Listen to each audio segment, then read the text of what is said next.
Mark Carney's values are for sale. Carney is best known as Carbon Tax Carney, and for good reason, because for years Carney has been arguably the loudest global cheerleader for the carbon tax. On the carbon price, we're demonstrating leadership. For example, here in Canada, the carbon price path, price on pollution, I don't know the polite way to say it, but the carbon price path out to $170 by 2030 is exactly the right policy. It is as important that the government has set out this path for the carbon price out to $170 by 2030 with the rebates for Canadians.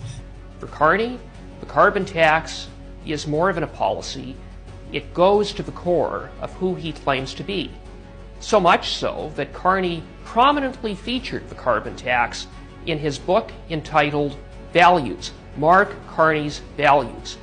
In Values, Carney wrote that the carbon tax is one of the most important policies of our lifetime. According to Carney, Trudeau's carbon tax is a model for the rest of the world. But now that Carney is running to be Prime Minister, he's suddenly flip-flopped on his beloved carbon tax, telling Canadians that he would cancel Trudeau's carbon tax. This demonstrates that Carney's values are negotiable. They're for sale. So much for Carney's values. He's someone who clearly cannot be trusted. Carney will say and do anything to get elected.